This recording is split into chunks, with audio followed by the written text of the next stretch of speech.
that Paul laid out for Well, us. and so one thing is, I don't think we should understand this to be a consequence of limitations in people's ability to understand science and maybe problems they have with uncertainty. One of the most striking things about this research is that the higher people score on any measure of science comprehension and critical thinking, the more intensely they're processing the information in a way that conforms it to the beliefs that predominate in their group. Can you repeat that? So that the people who are highest in science literacy, the people who are highest in critical reasoning, they're the ones who most aggressively construe information about these contested issues in a way that conduces to beliefs that are in line with the ones in their group. Right? So these aren't people who are just confused about science. It's actually a tragic thing that they're using their reason in that way to try to understand the evidence and the facts in ways that confirm what their group believes. But the problem isn't any kind of ignorance about science at all. When this happens, people who have very acute reasoning processes, they're applying their cognitive resources to get the answers that support their group. I want to come back. I want to come back to what the specifics of your research. But does that surprise everybody else on the panel? I do find it slightly surprising, although it aligns with certain things. So that would make a lot of sense to me when the scientific issues directly impact on things that have relevance to our lives. Because then, as you say, if a certain kind of scientific insight might lead to a policy that goes against how you want the world to be, I can imagine that all sorts of other issues bubble up and cause you to, as we discussed before, cherry pick in order that it won't yield that kind of an outcome. But have you done studies where people are presented with scientific issues that don't have that? Oh, well, we should be realistic about this. Most issues don't have this problem.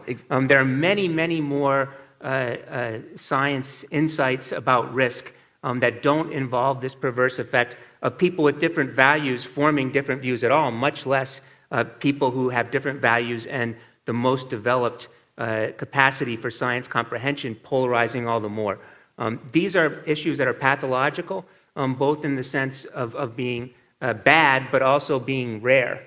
And if you don't understand the great class of issues that don't have this feature, you'll never actually be able to have good hypotheses about what causes it.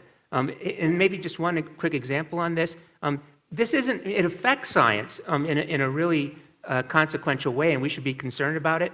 But these dynamics are not specific to science. If I took, was it Marie and Marcia? What were they? Yeah. If I took and I showed them a video of a protest, and I told them that the political protest was at an abortion clinic, then they would come out with very different views about what they saw happening. Was somebody blocking somebody? Was somebody hitting somebody else over the head with a sign?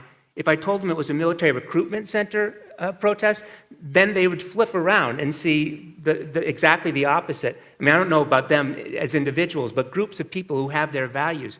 So when facts become entangled in these group identities, so that positions are like badges of identity and vouchers of loyalty to the group, people disagree on the facts. But that's not limited to science. But the implication of what you're saying is that there's no solution in just giving people the facts, that's not going to work. Well, in just giving people the facts, that they're going to selectively credit and discredit the information and the patterns that reinforce their group beliefs. And the better they are at critical reasoning, the more successfully they're going to do that. That's not the information that they're missing. Are you personally immune from that? Yes, I am personally immune. I did took bone marrow transplant from Brian, but actually, thank you for that. No, I don't think I'm immune from it. And I think, too, if I put it this way, probably most people recognize that, this could be happening to me on certain issues, but you don't know when, right? We say that people are cherry picking, but they're not doing it consciously. Right. They're doing it unconsciously.